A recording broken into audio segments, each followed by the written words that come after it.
wa ala alihi wa ashabihi ajma'in. Rabbi syahri sadri wa yasyiri amri wa hlul 'uqdatam min lisani ya qawlu qali. Amma ba'du.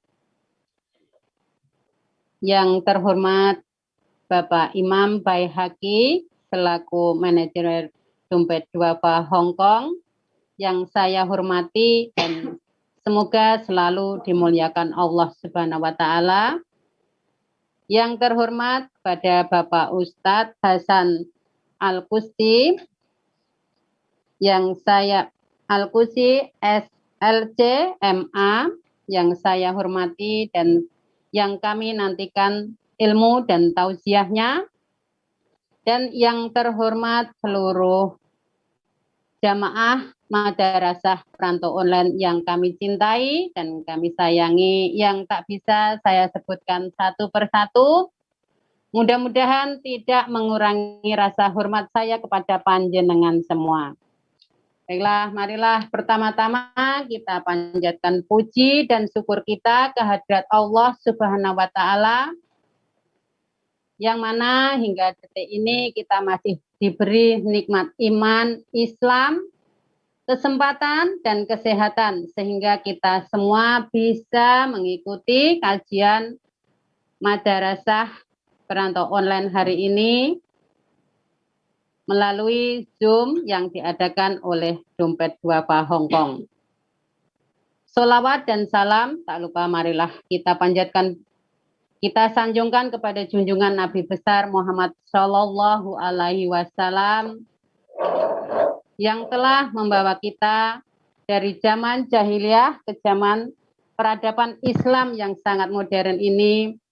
Semoga kita semua diakui sebagai umatnya dan yang kita nantikan syafaatnya kelak di yaumil kiamah. Amin. Allahumma amin. Baiklah, di sini saya selaku pembawa acara Madrasah Perantau Online akan saya bacakan susunan acara sebagai berikut. Yang pertama yaitu pembukaan, kedua pembacaan ayat suci Al-Quran yang akan dibacakan oleh Mbak Saudari Mbak Sri Rahayu dari Majelis Nurul Qalbi, sosialisasi media Dompet Duafa Hong Kong.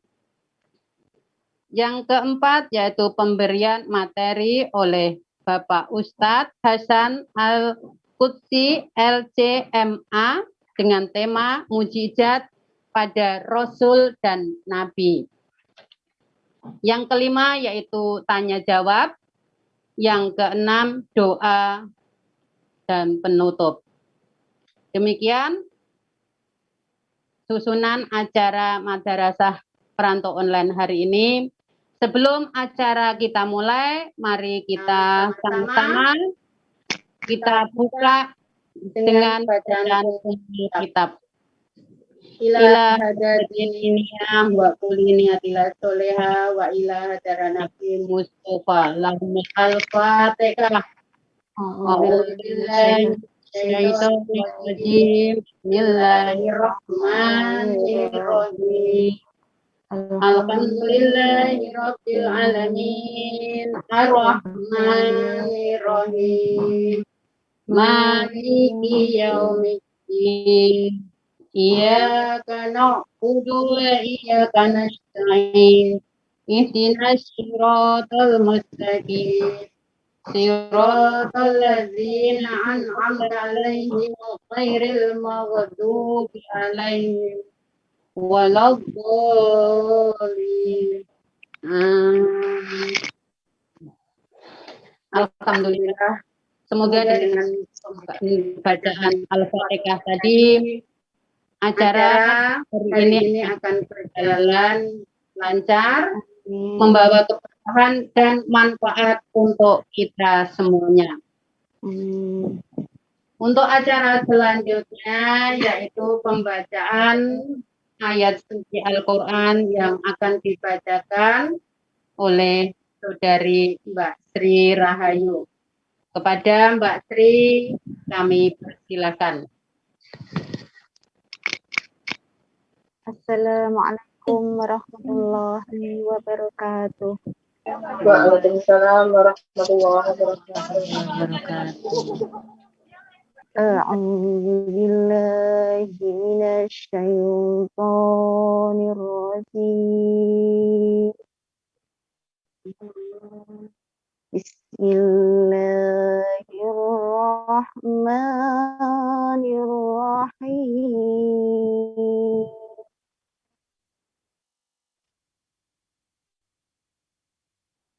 Wa idz qala rabbuka lil malaikati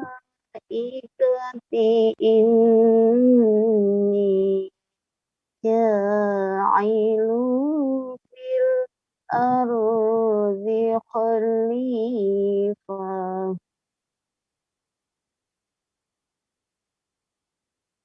Qalu ataj'alu fiha man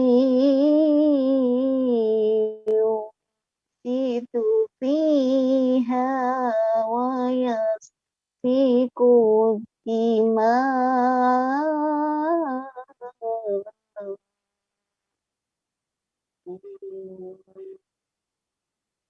wa nahnu nusabbihu bihamdika wa nuqaddisu lak.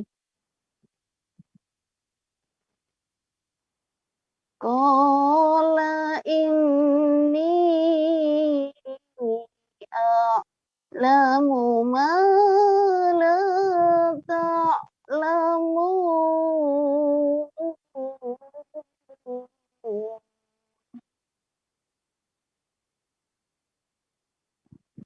Wa 'allama Adama al-asma'a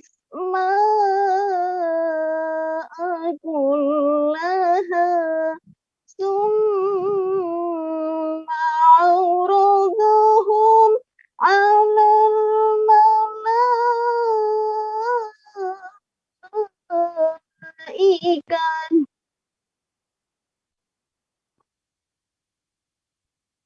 ثم عرضهم على الملائكة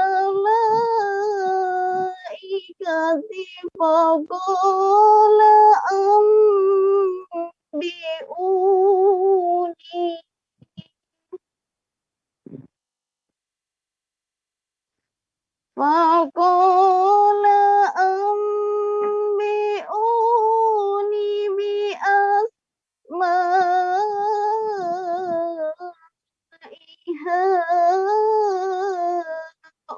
هؤلاء إن كنتم صادقين.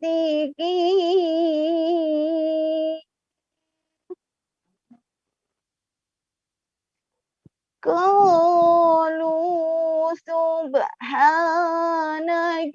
la ilma lana illa ma 'allamtana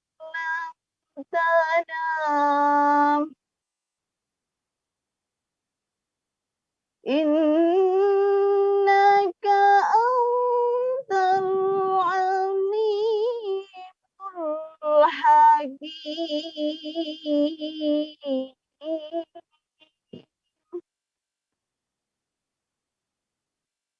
Qala ya Adamu anbi'hum bi asma'ihim.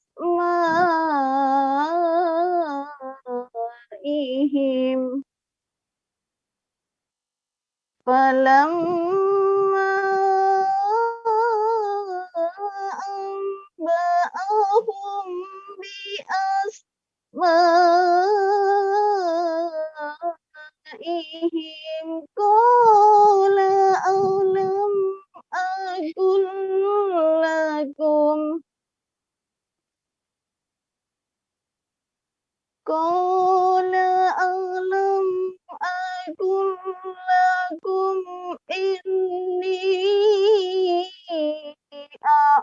إذا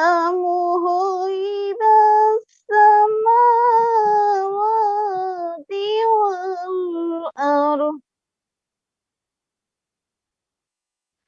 وأعلم ما تبدون وما كنتم تكتمون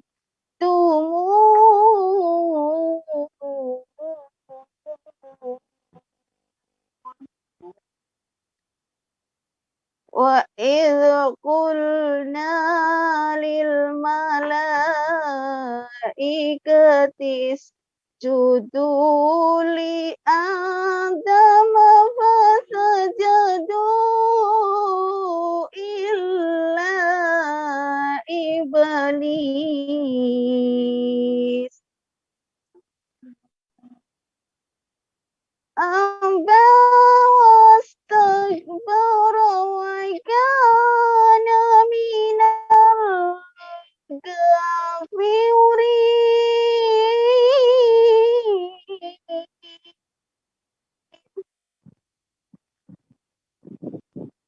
وقلنا يا آدم اسكن أنت فزوجك الجنة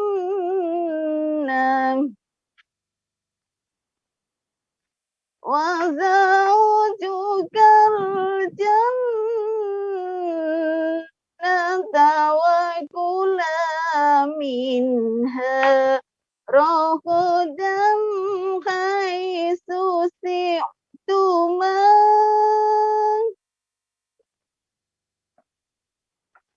ولا تقربا هذه الشجرة فتكونا من الظالمين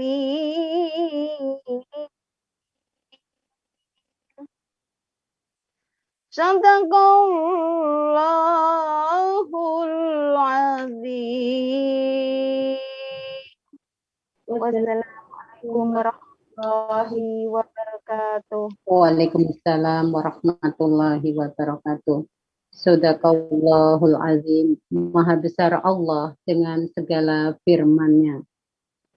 Alhamdulillah, bacaan surat suci Al-Quran telah diperdengarkan. Semoga kita semua, baik yang membaca maupun yang mendengarkan, mendapat pahala di sisi Allah dan menjadikan hati kita tentram dan tenang, dan insya Allah semoga menjadi syafaatnya kelak di Yaumul Am. Acaranya, terima kasih. Acara selanjutnya yaitu sosialisasi dompet duafa Hongkong. Untuk teman-teman sekalian, acara ini juga disiarkan secara langsung melalui Facebook dan juga rekamannya akan diupload di YouTube Dompet Duafa Hongkong. Jangan lupa untuk like Facebook Dompet Duafa Hongkong dan juga berlangganan YouTube Dompet Duafa Hongkong News untuk informasi-informasi bermanfaat dan juga kajian-kajian yang diselenggarakan Dompet Duafa Hongkong. Alhamdulillah, Bapak Ustadz sudah rawuh. Sugeng siang, Bapak Ustadz. Assalamualaikum. Bapak Ustadz. Udah rawuh belum, Bapak? Assalamualaikum, Pak Ustadz. Waalaikumsalam. Terdengar, Bu, ya suara saya? Alhamdulillah, terdengar, Pak Ustadz. Alhamdulillah. Sehat semua, nggih? Alhamdulillah, sehat semua. Jawa apa? Dalam Jawa, Bu. Asli Kudus Solo sekarang. Wah, malah dekat ya Pak nggih. Kita nggih Solo kali Salatiga. Oh, Masya Allah, Masya Allah. Nggih. Untuk acara selanjutnya yaitu pemberian materi oleh Bapak Ustadz Hasan Al-Qudsi LCMA dengan tema Mujizat pada Rasul dan Nabi. Untuk Bapak Ustadz, monggo waktunipun Nggih. saya silakan. Baik, terima kasih. Mohon izin untuk nggih, share dulu nggih. Pun nggih, matur suwun. Sampun kelihatan nggih? Alhamdulillah. Alhamdulillah sampun. Nggih, baik. Assalamualaikum warahmatullahi wabarakatuh.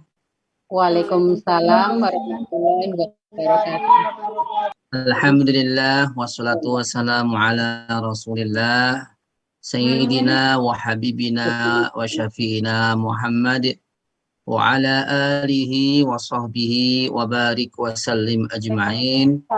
Rabbana ftah bainana wa baina qaumina bil haqqi wa anta khairul fatihin.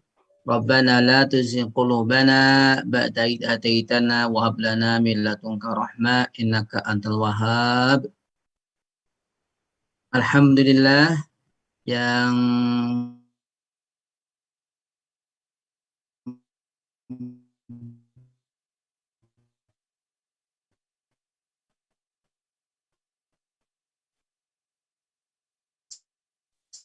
Suaranya terputus Pak Ustadz. Terputus kurang Pak? hormati dan rekan-rekan saya, apa namanya, dulu ketika sekarang masih terputus? Enggak, alhamdulillah. Udah. Oh, Udah, ya. sambung. Biasa Bu nyebrang laut, Bu. Nggih, nggih. Alhamdulillah rekan-rekan semuanya, saya merasa tersanjung dan saya mengucapkan banyak terima kasih. Alhamdulillah kita ditemukan oleh Allah Subhanahu wa taala dalam majelis ilmu, dan semoga majelis ilmu ini akan mengantarkan kita semuanya ke surga yang kelak, yang abadi. Sebelum saya memulai kajian kita, tema kita terkait tentang kemukjizatan para rasul, ada sebuah hadis, ibu-ibu, rekan-rekan semuanya, ada hadis yang diriwayatkan oleh Imam Muslim, dan semoga hadis ini memotivasi kita semuanya. Rasulullah Shallallahu Alaihi Wasallam bersabda, "Majtama'a qaumun fi baitin min buyutillah illa nazalat alaihim sakinah wa ghasyiyat alaihim rahmah wa haffat alaihil malaikah wa dzakarallahu fi man indah atau kama qala Rasulullah sallallahu alaihi wasallam." Jadi tidaklah ada ya sebuah kaum ya seperti kita ini, ya sebuah kelompok majelis melakukan kajian ya, dan di situ dipelajari ya ilmu-ilmu Allah Subhanahu wa taala, kecuali akan diberikan 4 hal. Jadi minimal ya rekan-rekan semuanya kita akan mendapatkan 4 hal ini. Yang pertama adalah as-sakinah, rasa tenang. Jadi ini akan Allah berikan kepada orang yang mengikuti majlis, ya majlis ilmu atau majlis zikir.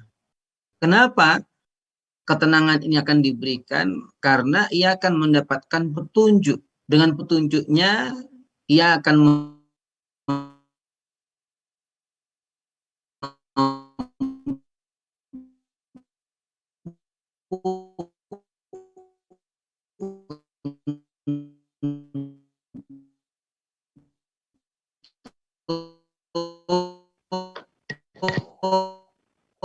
Sinyalnya putus-putus. menjalankan rasa tenang ini pula yang akan coba saya ganti dan saya ganti lagi. Putus-putus. Oke. Pun oke sekarang Pak Ustadz. Nah, kalau rasa nge-send apa? Screenshot jenengan screenshot.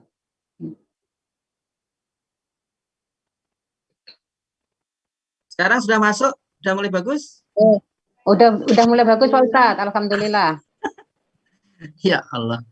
Oke, Saya ulang nggih. Jadi kalau kita mendatangi, mengikuti sebuah majelis ilmu itu, kita minimal akan Allah berikan 4 hal. Yang pertama adalah as-sakinah. Ya, sakinah itu rasa tenang, rasa nyaman. Ya, maka orang yang selalu ikut pengajian itu kenapa kok kelihatan awet muda ya? Karena apa? Hadirnya selalu diberikan oleh Allah Subhanahu wa taala ketenangan.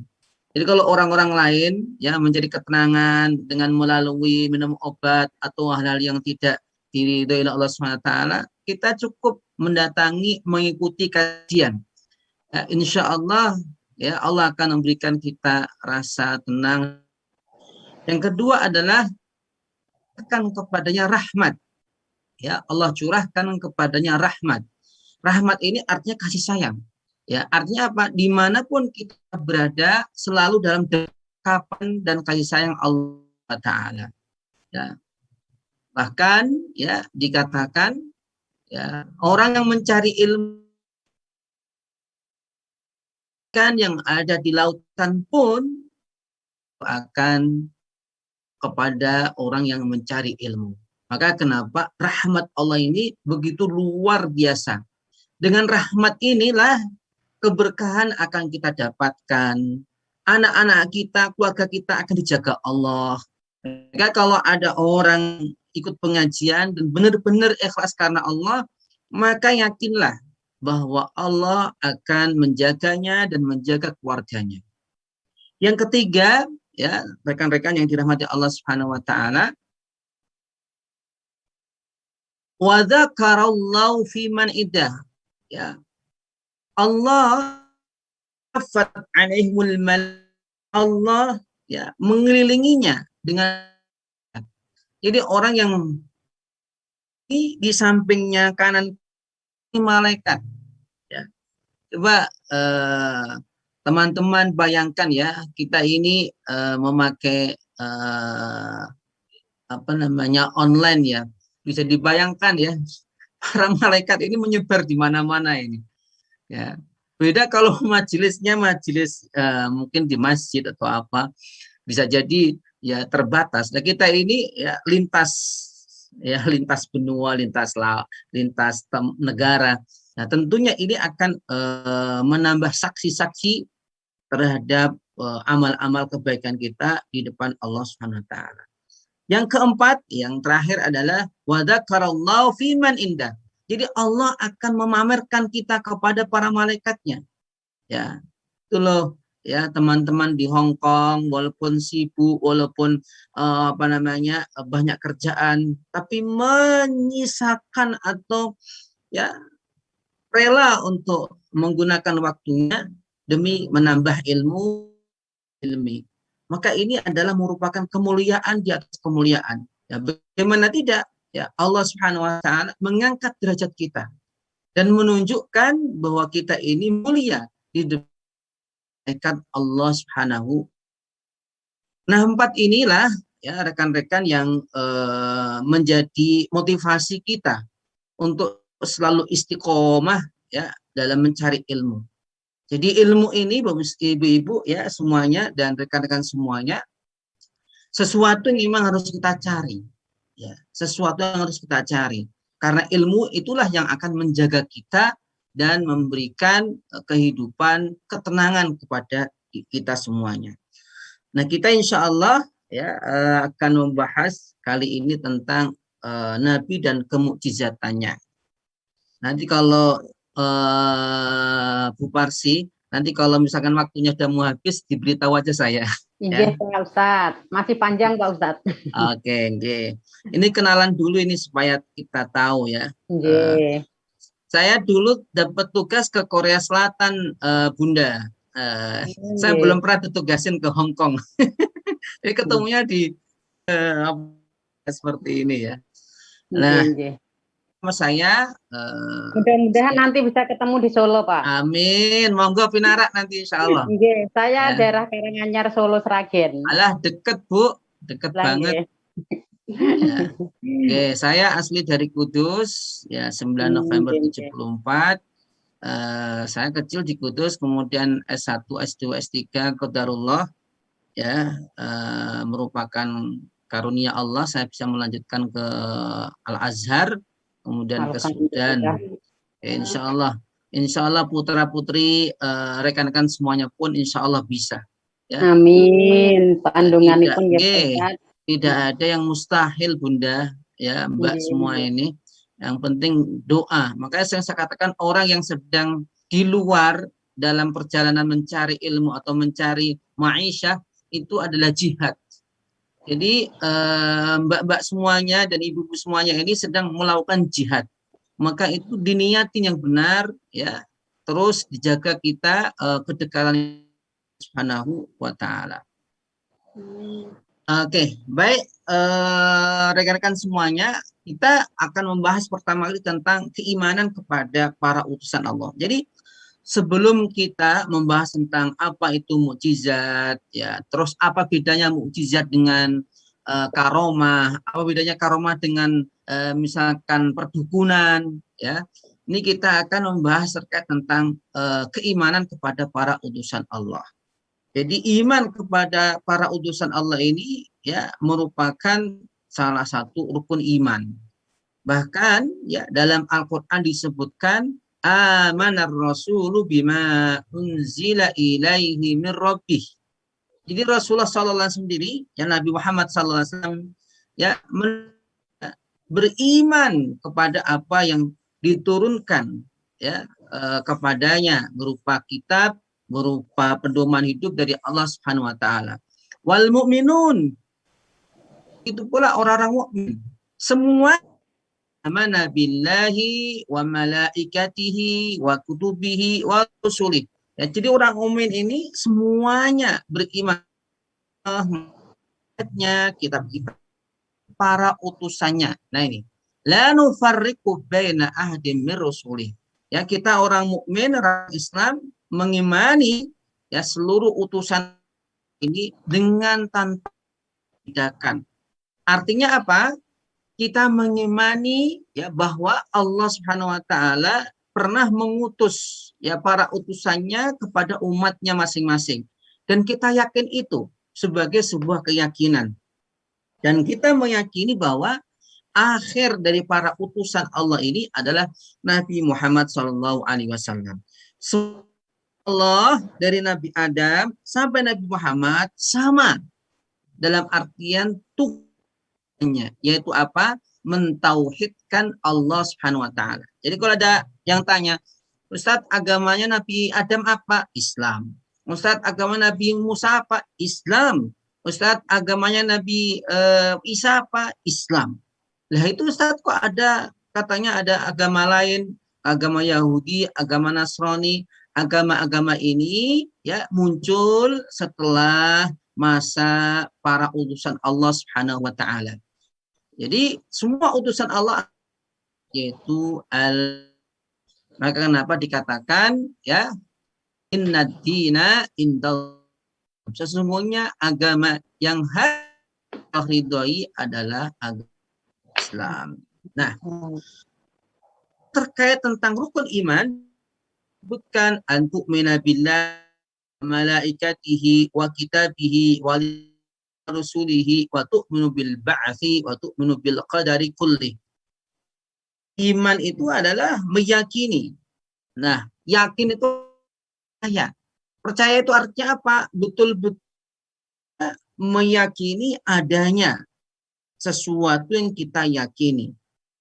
Kalau kita mengimani Allah, berarti betul kita yakin, iman, percaya mutlak kebenarannya, mutlak menawar bahwa Allah itu adalah wujud, bahwa Allah itu adalah maha kuasa, bahwa Allah itu adalah maha segala-galanya. Kita mengenai para malaikat, ya, yang kita ketahui, ya, malaikat yang wajib kita ketahui ada 10. Ya, walaupun kalau ditanya, Ustadz berapa jumlah malaikat? Ada yang tahu. Para malaikat. Kemudian dikatakan wa kitabi, dan kitab ya yang perlu kita ketahui ada 4 ya. Ya kepada Nabi Daud, kemudian Taurat kepada Nabi Musa, kemudian Injil kepada Nabi Isa, kemudian Al-Qur'an kepada Nabi Muhammad Sallallahu Alaihi Wasallam. Wa rusulihi, dan kita juga meyakini, mengimani ya utusan-utusan Allah. Artinya apa? Seperti yang saya katakan tadi, kita meyakini bahwa Allah telah mengutus Nabi Adam, Nabi Idris, Nabi Nuh, Nabi Isa, Nabi Muhammad, Nabi Ibrahim, semuanya itu adalah utusan Allah Subhanahu wa taala. Wa tu'mina bil ba'thi, mengimani hari kebangkitan. Mina bil qadari khairi wa syarrihi dalam riwayat lain. Jadi kita meyakini adanya Allah, baik buruk itu semuanya adalah dari ketetapan dan ketentuan Ta'ala.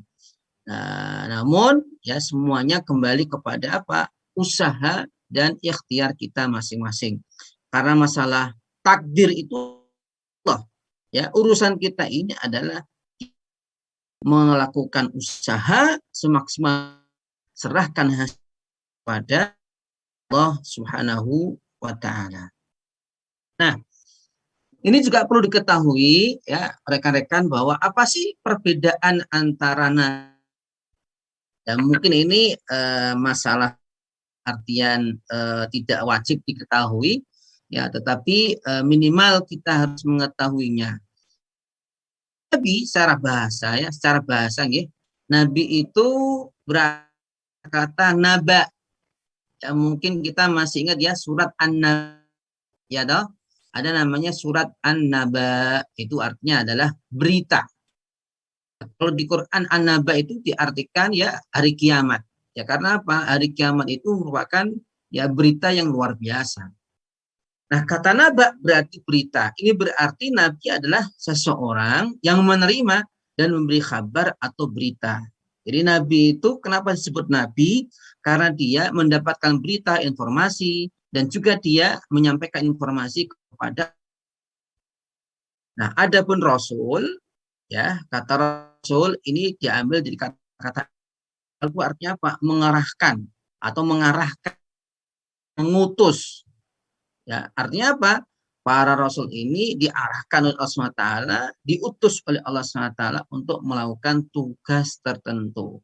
Nah, ini secara bahasa kita bisa membedakan antara Nabi dan Rasul. Jadi sekali lagi kalau Nabi itu diartikan secara bahasa itu pembawa berita. Kalau Rasul secara bahasa itu diartikan tugaskan. Nah, itu nggih. Oke. Kemudian ada pertanyaan nanti kalau kita pulang anak-anak kita tanya ya Rasul dan Nabi apa? Tadi sudah saya sampaikan ya. Yang tahu pasti jumlah Rasul atau malaikat itu hanya Allah Subhanahu wa taala. Ya karena banyak hadis, banyak ayat apa setiap kaum Allah pasti akan mengutus utusan kepada mereka. Jadi tidak mungkin ya manusia ini hidup tanpa ada mungkin. Ya cuma masanya itu kapan? Ya sampai berapa waktu? Nah itu yang kadang manusia sendiri yang kemudian meninggalkan perintah-perintah petunjuk-petunjuk para. Nah dalam beberapa hadis ada yang mengatakan jumlahnya sekian-sekian ya.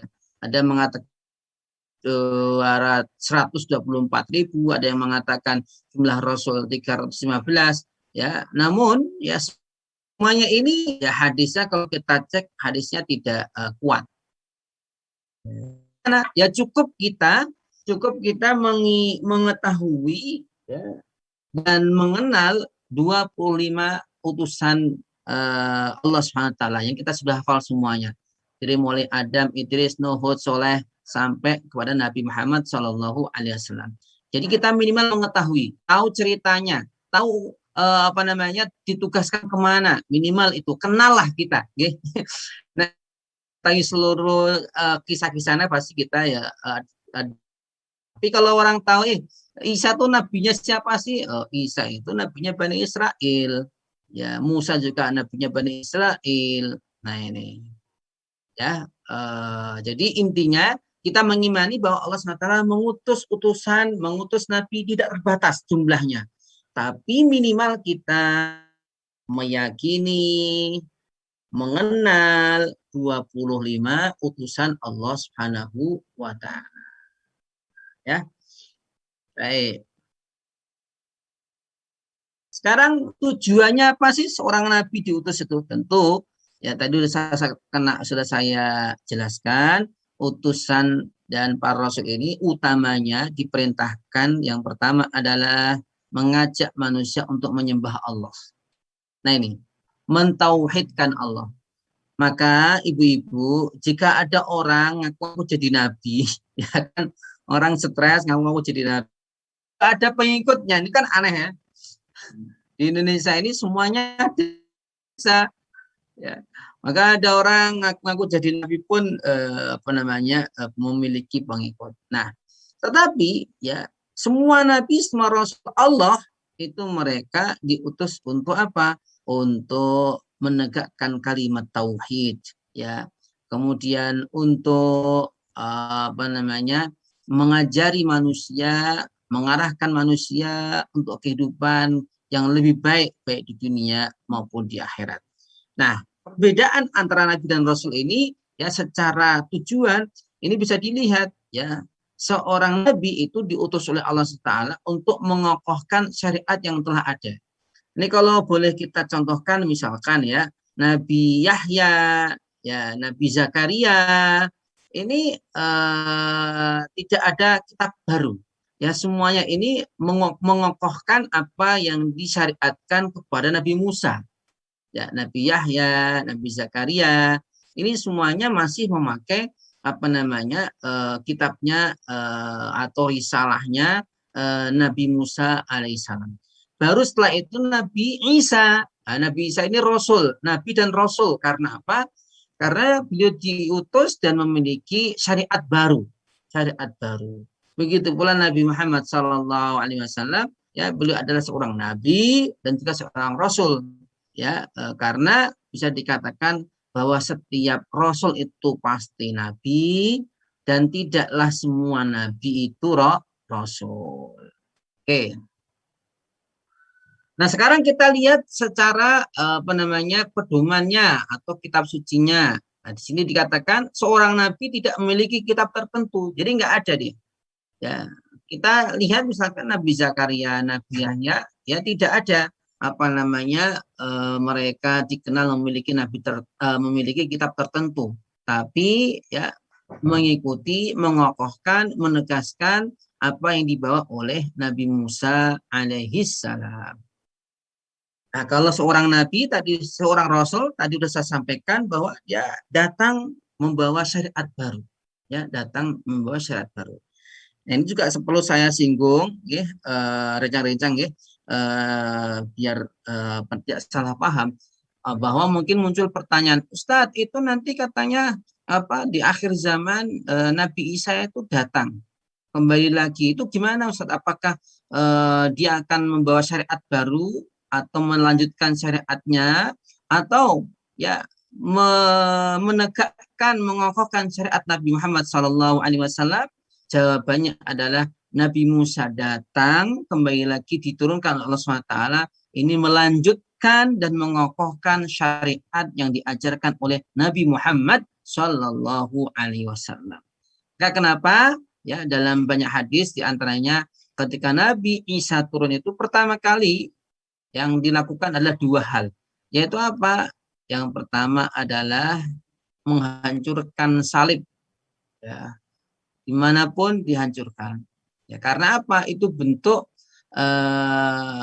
bisa dikatakan protes, ya. Nabi Musa protes pada umatnya ya atas kesalahan yang mereka yakini selama ini. Yang kedua adalah khinzir. Khinzir itu adalah babi.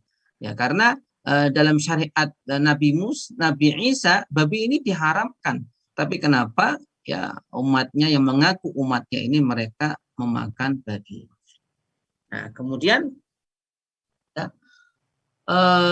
kedudukan Nabi dan Rasul, ya, perbedaan Nabi dan Rasul selanjutnya adalah dilihat dari statusnya atau kedudukannya.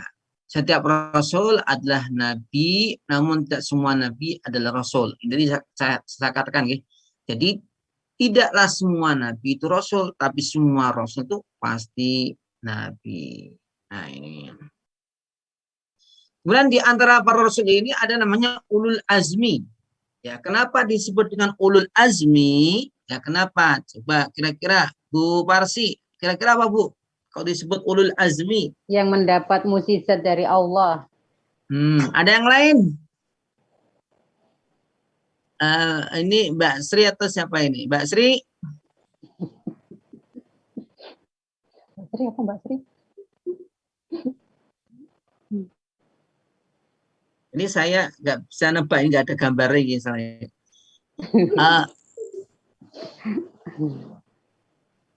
Atau Mbak Isma atau Bu Isma silahkan. Apa itu ulul azmi? Tadi udah dijawab oleh Bu Parsi, adalah mereka yang mendapatkan mukjizat. Ada yang lain? Ini kalau ditutup kameranya ada dua kemungkinan, ya, khusyuk mendengarkan atau khusyuk dalam kelelapan. Ayo, biar tambah ilmu. Siapa yang bisa menjawab yang lain? Silahkan. Ulul azmi itu apa?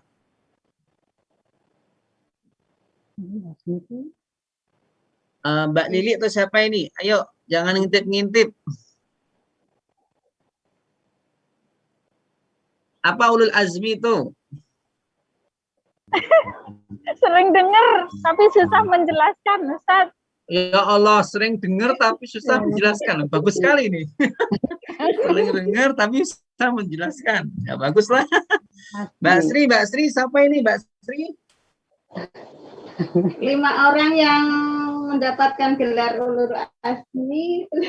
Nah iya, artinya apa ulul azmi itu? Ini saya cari-cari yang on cam nggak ada ini. Coba Mbak Hendri Ani. Halo. Apa yang bergelar Rasul ya, Ustaz? Langge. Yang itu Rasul pastinya. Maksudnya yang bergelar ulul azmi itu apa loh? Aduh, lupa, Ustaz. Oh lupa, ya udah. Ya udah. Oke, Mbak Umainah, silakan Mbak Umainah. Assalamualaikum warahmatullahi wabarakatuh. Ya baik, saya coba untuk menjawab, Ustaz. Ulul azmi itu gelar yang diberikan kepada Rasul yang memiliki kesabaran yang luar biasa. Ya, lawang Betul tidak? di sini, betul dong, di sini udah ada kok, yaitu Rasul yang memiliki ketabahan luar biasa, gitu loh. Tinggal moco. Tinggal baca aja. Ya, baik.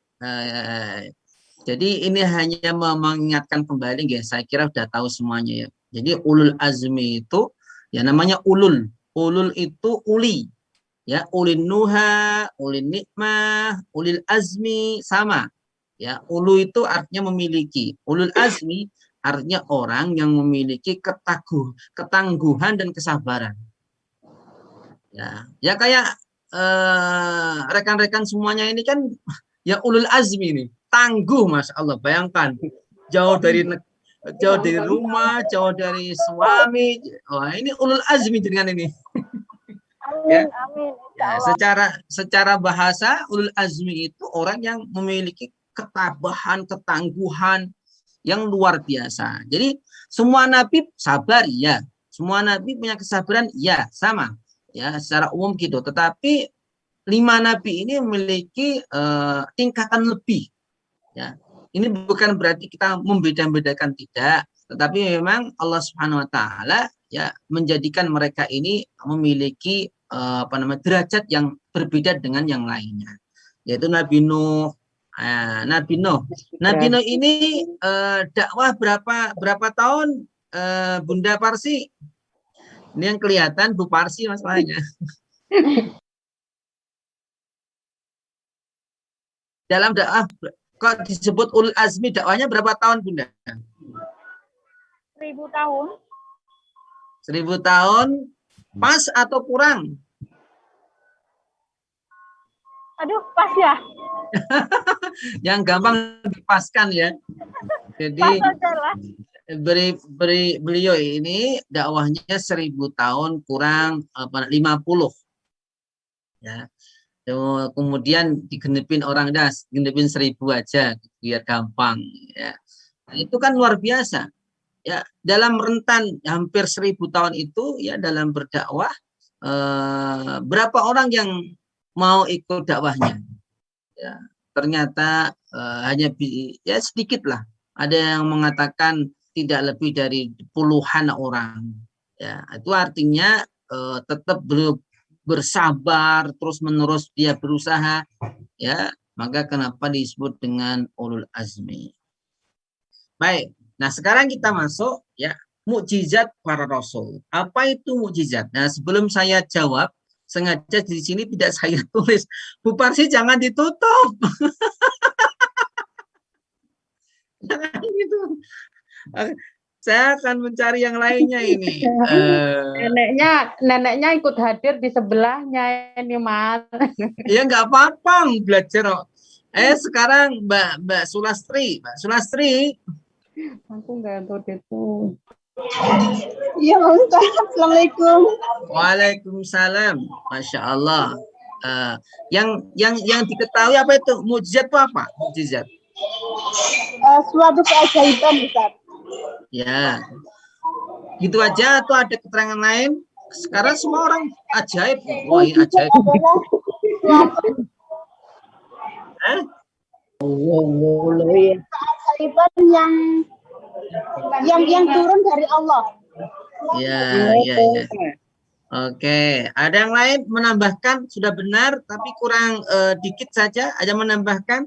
Mbak Pita mana? Mbak Pita ini, Mbak Pita. Halo. Hilang kabeh. Hilang kabeh iki. Ya Allah. Berarti ustadznya nggak usah nanya-nanya ini. Oh, nah nggak ditanya nggak disapa. Mbak Sulastri apa?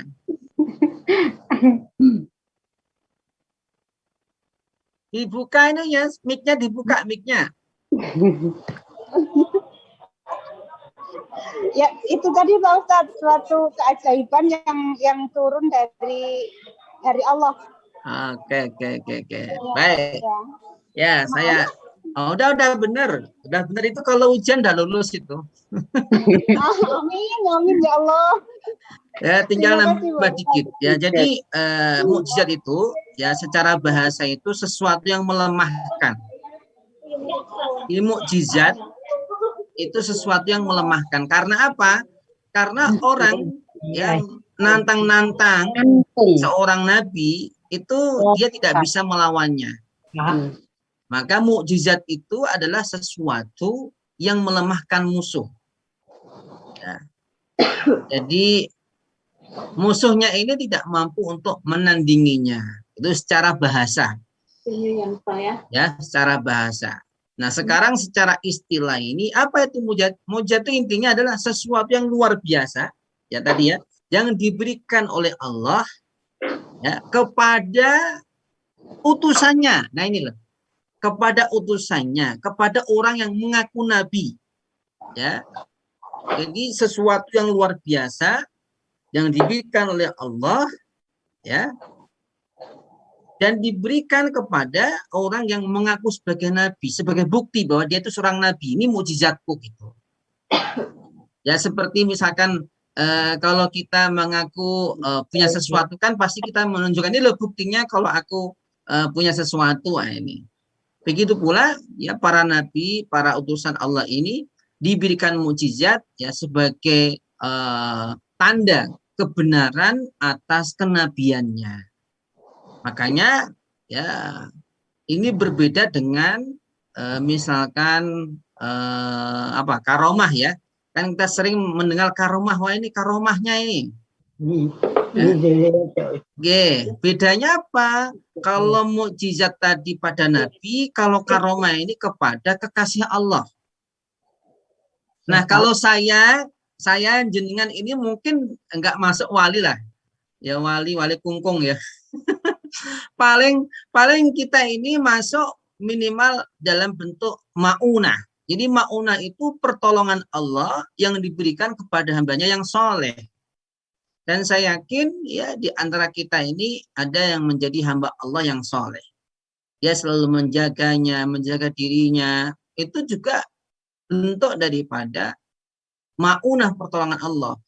Jadi rekan-rekan semuanya, guys, ini juga sering disalahpahami bahwa karomah atau maunah ini harus sesuatu yang luar biasa dalam arti wow gitu, guys. Bisa terbang, bisa terbang tanpa naik pesawat tentunya, bisa jalan di atas misalkan di atas api atau apa, bukan ya. Jadi tidak hanya itu, tidak terbatas itu, tapi orang bisa ibadah terus menerus, istiqomah dalam kajian, itu adalah di antara bentuk ya kemuliaan yang Allah berikan oleh Allah kepada orang tersebut. Jadi arti karomah itu kan artinya kemuliaan. Jadi kalau misalkan kita orang sering puasa Senin Kemis, orang suka sholat malam, ini kemudian diistiqomahkan, dia bisa istiqomah, itu adalah karomah. Jadi jangan sampai kemudian digambarkan karomah itu harus bisa terbang, harus bisa yang aneh-aneh, tidak, nggak harus. Ya, itu hanya dalam kondisi tertentu saja yang dan itu pun kehendak Allah. Jadi rekan-rekan semuanya bahwa karomah itu tidak bisa disetel, tidak. Tapi betul-betul itu adalah langsung diberikan oleh Allah SWT seketika itu dan diulang tidak bisa. Jadi kalau ada karomah, ya kalau diulang itu pasti bukan karomah. Itu adalah sihir. Ya, itu adalah permainan tipuan saja. Maka di sini dibedakan, ya ada sesuatu yang luar biasa diberikan kepada Nabi, mukjizat. Sesuatu yang luar biasa diberikan orang soleh, namanya karomah atau maunah. Ada sesuatu yang luar biasa diberikan kepada orang yang ahli maksiat, namanya apa itu? Ada yang tahu? Sesuatu yang luar biasa diberikan kepada orang yang ahli maksiat, namanya apa? Ajab. Ajab. Syafaat, Ustaz. Syafaat. Ya, tapi ini diberikan orang yang jahat loh. Syafaat, Ustaz. Jadi gini. Jadi gini, diulang lagi. Ada sesuatu yang luar biasa. Sesuatu luar biasa ini muncul bukan dari Nabi, bukan dari orang soleh, tapi muncul dari orang ahli maksiat. Namanya apa?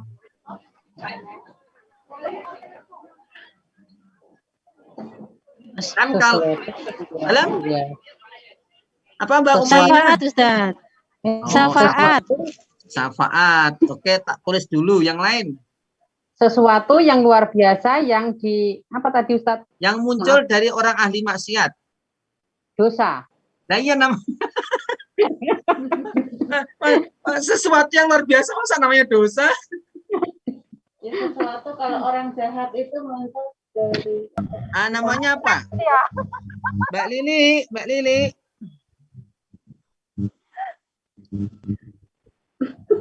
Ini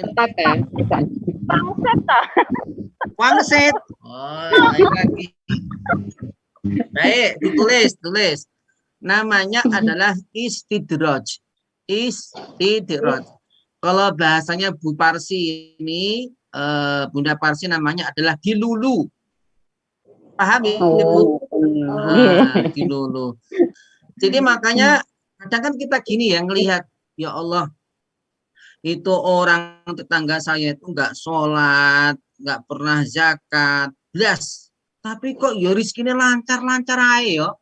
Aku yang sholat duha, sholat malam, sedekah terus, rizkinya segini-segini aja. Padahal dia sendiri emang nggak kerja. Yang tetangganya itu kerja. Terus beda ya.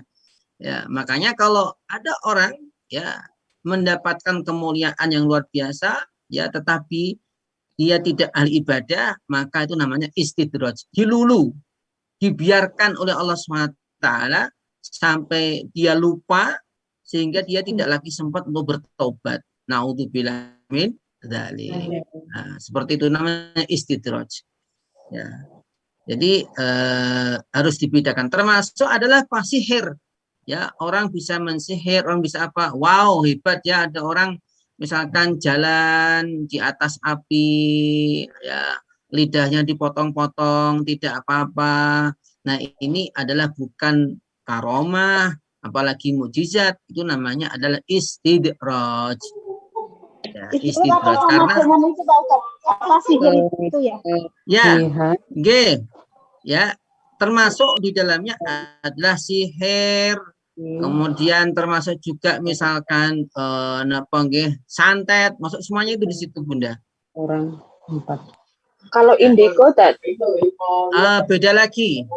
Kalau indigo ini Bunda itu kondisi seorang anak di mana ada jaringan otaknya yang tidak sempurna. Ya, ada jaringan otak yang tidak sempurna sehingga dia terkadang terlihat olehnya sesuatu yang tidak normal.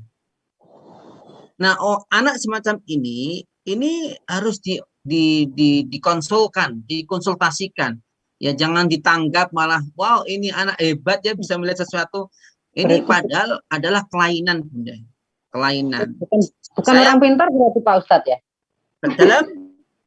Bukan orang pintar berarti kalau bukan indigo. orang pintar, tetapi ini ada namanya istilahnya kalau listrik Bunda, kalau listrik itu istilahnya ada kabel yang tidak sempurna nempel. Bisa konslet. Ya, ketika dia terjadi sesuatu itu seperti dia percikan listrik yang ada di otaknya itu melihat sesuatu yang orang lain tidak bisa melihatnya. Maka dulu pernah saya tanyakan kepada profesor, dia seorang ahli psikiater Bunda, ahli jiwa, ya keterangan seperti itu. Jadi anak itu sebenarnya adalah tidak normal. Maka kalau dalam kajian psikologi disebut dengan abnormal, tidak normal. Jadi jangan kemudian kita bangga, kemudian kita malah kita tanggap, kita jadikan mainan, itu ada apa itu lihatin, nah, kasihan.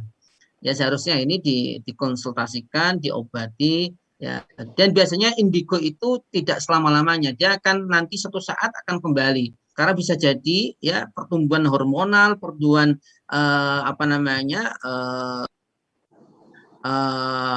jasadnya ini kemudian menjadi sempurna sehingga kembali lagi. Nah itu. Oke, nanti kita bahas ya pertanyaan-pertanyaan. Kita lanjutin dulu nih. Ya, jadi kita udah bisa membedakan nggih. Jadi kalau kita ngelihat sesuatu yang luar biasa, yang di luar akal manusia itu terjadi di tangan orang yang mengaku nabi, maka itu mukjizat. Ya, kemudian kalau itu terjadi ya di tangan orang yang soleh itu namanya karomah atau maunah, dia tingkatannya. Kemudian kalau itu terjadi di orang yang Allah tidak menyukainya, muncul dari orang yang ahli maksiat, maka itu disebut dengan istidraj. Ya, istidraj. Dilulu istilah orang Jawa, dilulu. Baik. Nah, sekarang kita fokus kepada mukjizat. Ragam mukjizat. Ini mukjizat ini ada dua, Bunda. Ya, mukjizat ini ada dua macam. Yang pertama disebut dengan mukjizat yang sifatnya non materi. Mukjizat yang sifatnya non materi. Yang kedua disebut dengan mukjizat yang sifatnya materi. Materi itu bisa dilihat. Kalau non materi ini ya tidak langsung. Nah, nabi-nabi terdahulu, Bunda, tolong diperhatikan, nabi-nabi terdahulu sebelum Nabi Muhammad diutus, ya hampir semuanya, ya atau bahkan semuanya mereka dibekali namanya mukjizat yang sifatnya materi. Ya, contoh misalkan Nabi Musa diberi pentung. Contoh misalkan Nabi Ibrahim dibakar enggak kebakar. Contoh misalkan Nabi Sulaiman bisa terbang, bisa bicara dengan makhluk halus. Contoh lagi Nabi Isa bisa menghidupkan orang telah meninggal, menjadikan orang bisa melihat sebelumnya buta. Jadi terlihat materi. Dan itu ya, mukjizat-mukjizat itu akan hilang, ya, akan berhenti ya dengan meninggalnya nabi atau habis waktunya nabi tersebut diutus Allah SWT. Jadi tidak kekal namanya, tidak kekal. Berbeda dengan mukjizat yang sifatnya non materi. Non materi ini ya kita bisa mencontohkan dengan Al-Qur'an. Ya. Al-Quran ini adalah mujizat yang sifatnya non materi. Karena apa? Dampaknya, dampak yang dihasilkan di Al-Quran ini ya selama-lamanya sampai hari kiamat. Maka kenapa ya mukjizat Nabi Muhammad yang terbesar itu adalah Al-Quran. Nah ini pemirsa dimanapun berada ya, kadang kita ini kurang gagas dengan Al-Quran. Padahal Al-Quran ini adalah mukjizat terbesar atau bukti kenabian terbesar Rasulullah SAW itu adalah Al-Quran. Ya, karena apa?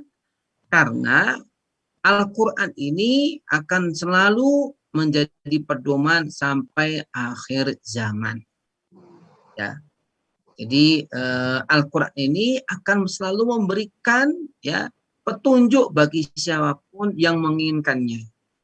Ya, maka kadang kita ini ya harus muhasabah. Ya, kita punya kitab pedoman, kita punya kitab suci, kita punya kitab untuk menjadi petunjuk kita, tapi kita sendiri tidak mau membacanya, tidak mau mentadaburinya, tidak mau memahaminya, ya sehingga Al-Quran ini ya bagaikan, mohon maaf, sekedar hiasan di dinding kita. Ya. Karena mukjizat harusnya ini kan bisa memberikan kalau bahasa Jawa itu istilahnya memberikan apa namanya bukti gitu loh. Nah yang membuktikan siapa? Ya kita sendiri. Dengan apa? Membacanya, dengan mengamalkannya. Dari pengamalan kita itulah akan terbukti. Oh Quran ini benar. Oh Quran ini memberikan keberkahan. Nah ini yang disebut dengan mukjizat abadi sampai akhir zaman Rasulullah SAW. Nah, selain mukjizat yang sifatnya non materi, ada yang sifatnya materi bisa kita lihat, ya seperti Isra Mi'raj, ya bagaimana sampai sekarang para ulama, para ilmuwan Barat mereka sampai sekarang masih bingung bagaimana ya menyelesaikan rahasia perjalanan Rasulullah dari Mekah ke Palestina, dari Palestina kemudian ke Sidratul Muntaha dalam waktu yang nggak sampai semalaman, ya sebagian malam saja. Maka kemudian muncul berbagai macam teori, ya diantaranya misalkan mereka menciptakan yang disebut dengan apa namanya kecepatan waktu, kemudian istilahnya dibalik waktu. Jadi banyak hal yang mereka ini ingin melihat apa sih sebenarnya yang terjadi Isra Mi'raj ini. Kalau kita sebagai orang Islam, tentunya kita mengimani dahulu bahwa itu merupakan mukjizat yang diberikan oleh Allah kepada Rasulullah. Ada juga namanya bulan terbelah.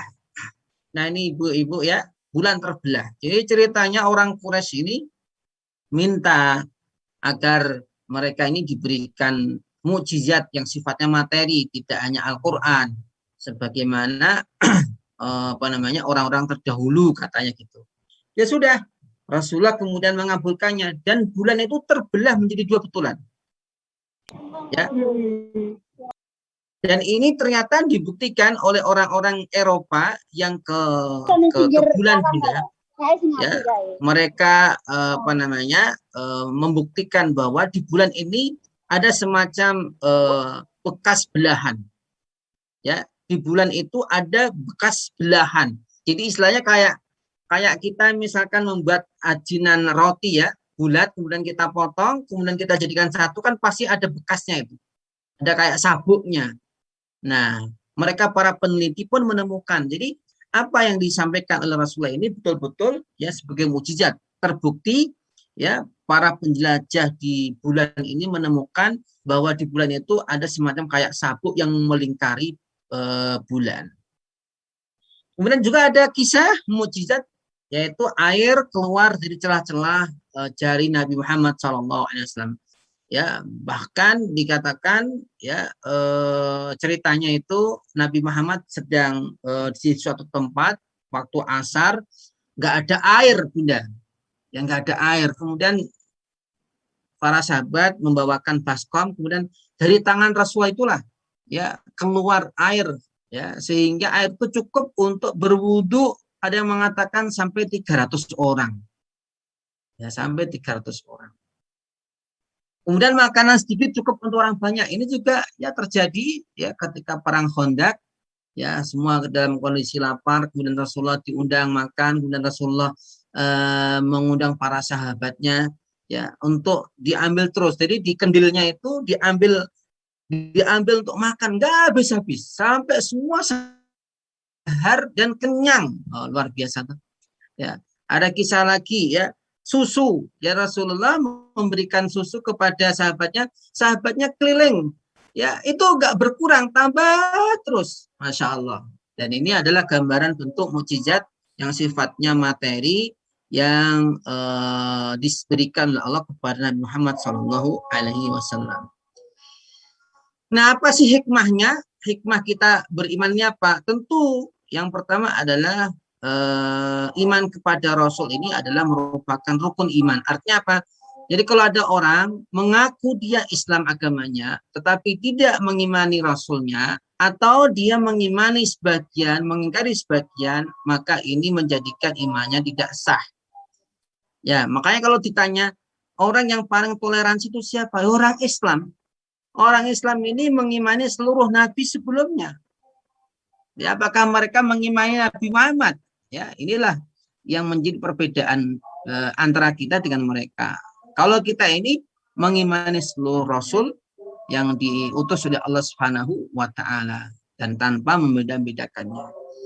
Kemudian ya sekedap gini ada azan dulu.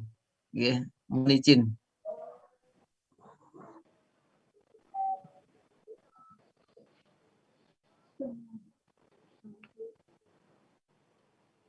Lagi untuk tanya jawab.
Oke, baik Ibu dan hadirin semuanya, pemirsa dimanapun berada, kita lanjutkan, G.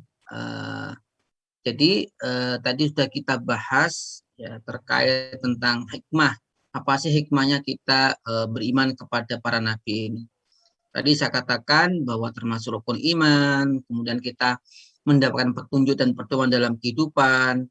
Makanya kenapa ya rekan-rekan semuanya, jadi sudah sepatutnya kita ini bersyukur kepada Allah, berterima kasih kepada Nabi kita Muhammad SAW, berterima kasih kepada para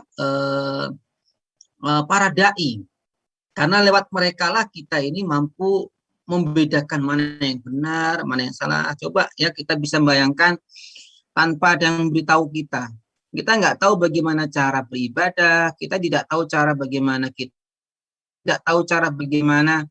kita menutup aurat. Ya, semuanya ini adalah ya keutamaan yang kita peroleh lewat para dai dan para utusan Allah Subhanahu wa taala.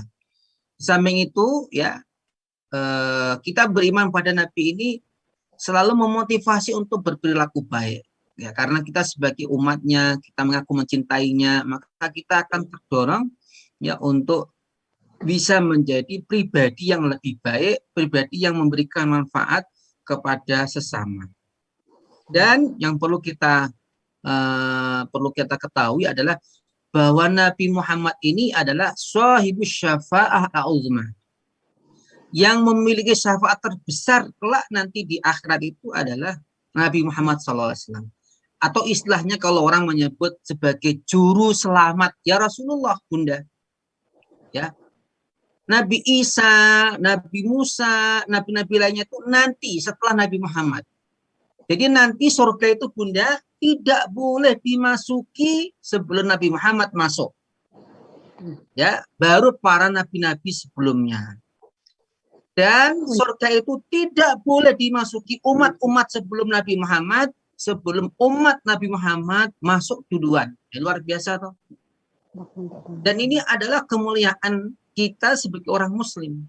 Jadi orang Muslim ini yakin dan pasti penyelamatnya ya siapa? Ya Rasulullah SAW atas izin Allah Subhanahu Wa Taala. Maka jangan sampai kita ini ngampunin nggih mengaku cinta Rasulullah, tapi perilaku kita yang menjadikan kita malah nanti menjadikan Rasulullah kecewa dengan kita. Nah, ini yang perlu kita kita usahakan dan kita pelajari terus. Nah, makanya apa sih kewajiban kita sebagai manusia atau sebagai umatnya kepada utusan Allah? Apa sih kewajibannya? Yang pertama adalah mencintainya. Ya, makanya kenapa dikatakan la yu'minu ahadukum hatta akuna habba ilaihi min waladihi wa walidihi wan nas ajmain. Tidaklah beriman ya salah satu di antara kalian sehingga ia lebih cintai daripada anaknya, orang tuanya dan seluruh manusia. Artinya apa? Artinya Bunda, bukan berarti kita dilarang mencintai harta kita, anak kita, suami kita, istri kita, enggak, bukan. Tidak dilarang, tidak. Tetapi jangan sampai cinta kita itu mengalahkan cinta kita kepada Allah dan Rasulnya. Jadi contohnya misalkan, mohon maaf, ya, misalkan ya waktu Ramadan, ya kan harusnya orang Islam puasa, tapi karena kondisi macam-macam, ya akhirnya atau mungkin dijak temennya ditraktir, wah ini sekali setahun sekali pas ada acara ulang tahun misalnya, ya karena asas dasar dia sayang sama temannya, wes nggak ngerasa puasa, nggak boleh. Jadi jangan sampai mengalahkan cinta kita kepada Allah. Itu artinya apa? Jangan sampai kita melakukan sesuatu yang itu ya bertentangan dengan apa yang menjadi ketentuan Allah dan Rasulnya. Ini contoh lagi misalkan ini biasanya emak-emak ini, ya anak putrinya dilamar. Ya, ada dua laki-laki yang datang punya akhlak yang luar biasa, ya ganteng, ya pinter, ya, tapi kerjaannya ini masih serabutan, ya kan Bu? Yang satunya, ya sama ganteng, pinter, tapi nggak soleh-soleh banget lah. Ya sholat nek inget, ya Islam, tapi nek sholat nggak begitu kenceng gitu. Berhubung waktunya sudah ini hampir habis, untuk waktu tanya jawab kalau masih ada untuk tanya jawab. Oke, Bunda, kami persilahkan, monggo. Jadi itu kan sebenarnya mohon maaf. Monggo. Kami persilahkan. Monggo bagi mbak-mbak yang ingin bertanya mengenai apa yang telah disampaikan oleh Bapak Ustadz tadi, mungkin masih kurang paham atau kurang jelas, monggo bisa ditanyakan, masih ada sisa waktunya. Masih berapa menit Bu, biar aku nggak kaget. Nanti jam 4 habisnya Pak Ustadz. Cuma waktu tanya jawabnya nanti kan masih ada untuk doa juga, jadi penutup dibantu doa. Jadi waktunya untuk tanya jawab ya masih sekitar 10 menit, 5 menit, 10 menit lah, nggak sampai 10 menit. Monggo mbak-mbak, ibu yang mau bertanya.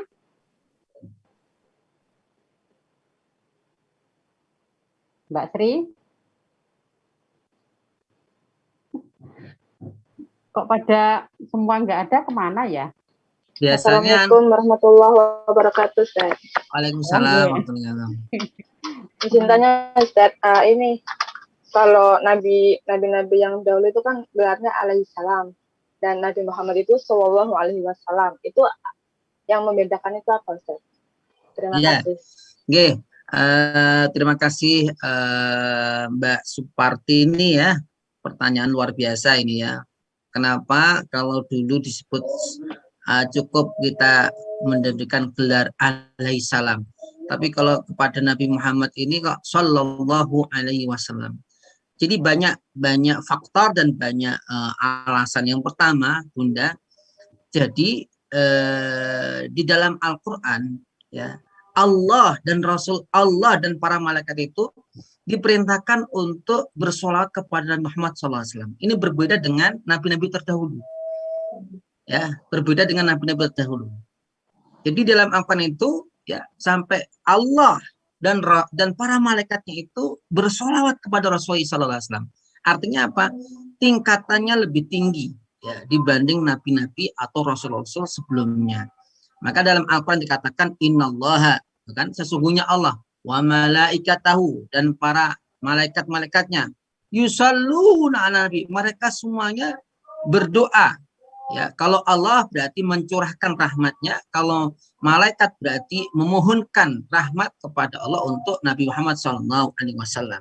Maka kenapa kita ya ketika menyebut Rasulullah Sallallahu Alaihi Wasallam, karena kita memintakan sholawat kepada Allah untuk Rasulnya Muhammad Sallallahu Alaihi Wasallam. Berbeda dengan Nabi-Nabi dahulu, alaihi salam, kepadanya keselamatan, karena sudah selesai. Ya, tapi kalau ini Nabi Muhammad SAW seakan-akan tuh masih bersama kita terus, maka kita selalu mintakan Sallallahu Alaihi Wasallam. Wallahu a'lam bishawab. Sallallahu alaihi wasallam. Bisa dipahami nggih Bu Mbak Supartini? Nggih, nggih Ustaz. Jazakallahu khair, Ustaz. Amin wa iyyak. Yang lain silakan. Pertanyaan bebas, tidak harus sesuai dengan temanya. Monggo untuk yang lainnya. Assalamualaikum warahmatullahi wabarakatuh. Waalaikumsalam. Salam. Ustadz, Mainah. kan katanya yang masuk surga itu kan orang Islam. Ya. Terus kalau umat-umat terdahulu itu kan agama Islam kan datangnya ketika dibawa sama Nabi Muhammad. Tapi umat-umat yang terdahulu itu maksudnya umatnya Nabi Ibrahim, umatnya Nabi Isa, umatnya Nabi Musa, itu masuk surga enggak? Sedangkan passwordnya surga kan 2 kalimat syahadat. Ya, betul. Ya, itu baik saja Ustaz. Terima kasih. Baik Ibu ya atau Mbak, mohon semuanya memperhatikan karena ini sering digunakan untuk membuat iman kita ini ragu. Ya, sering banyak orang seperti itu. Perlu saya sampaikan bahwa ya agama Islam ini bukan baru, Bunda. Islam ini dibawa oleh Nabi Adam, Nabi Idris, Nabi Nuh, semua nabi itu agamanya adalah al-Islam. Ya, al-Islam itu apa? Islam itu artinya menyerahkan semuanya kepada perintah atau kepada aturan yang disampaikan oleh Allah Subhanahu wa taala. Kenapa? Sebabnya Muslim itu diartikan Muslim karena apa? Dia selalu menyandarkan, menyerahkan urusannya mengikuti apa yang diperintahkan Allah dan Rasulnya. Jadi yang pertama itu. Ya, maka yang benar itu adalah bahwa Islam itu bukan dibawa oleh Nabi Muhammad, tapi Islam disampaikan oleh Nabi Muhammad. Kalau yang membawa ini seluruhnya para nabi ini membawa Islam. Yang pertama. Yang kedua, Bunda, harus kita bedakan umat sebelum Nabi Muhammad diutus dengan umat setelah Nabi Muhammad SAW diutus. Umat-umat sebelum Rasulullah SAW diutus, mereka tetap masuk surga selama mereka mengikuti apa yang diperintahkan oleh para utusan Allah. Karena pada dasarnya sama. Tadi saya katakan, semua nabi, Nabi Adam sampai Nabi Muhammad, mereka membawa satu risalah, misi, yaitu apa? Mentauhidkan Allah, menyembah Allah, dan tidak menyekutukannya. Maka selama mereka itu mengimani Allah, tidak menyekutukan, dan mentaati Rasulnya di waktu diutus ketika itu, maka mereka tetap akan masuk surga. Nah, selanjutnya, umat atau manusia yang lahir atau hadir setelah Nabi Muhammad SAW diutus, maka wajib semuanya mereka ini mengikuti Rasulullah SAW. Ya, dari berbagai macam agama apapun yang dulu pernah disampaikan oleh Nabi sebelum Nabi Muhammad, harus mengikuti Nabi Muhammad SAW. Kenapa? Karena agama Islam yang disampaikan oleh Rasulullah SAW ini sebagai terakhir dan disempurnakan oleh Allah Subhanahu wa Ta'ala. Dengan demikian harus dibedakan, ya, umat-umat terdahulu sebelum Nabi Muhammad SAW, selama mereka mengikuti para nabinya, mereka pasti masuk surga. Sedangkan umat-umat setelah Nabi Muhammad SAW diutus, maka tidak akan bisa masuk surga kecuali mereka mengikuti yang disampaikan oleh Rasulullah SAW sebagai Nabi akhir zaman. Clear, jelas, ge? Nggih. Berhubung waktunya udah habis, mohon maaf karena waktunya terbatas. Yang masih ingin bertanya bisa konsultasi ke nomor konsultasi online di nomor 529824119. Jadi untuk itu acara selanjutnya yaitu mohon Bapak Ustadz untuk memimpin doa. Oke.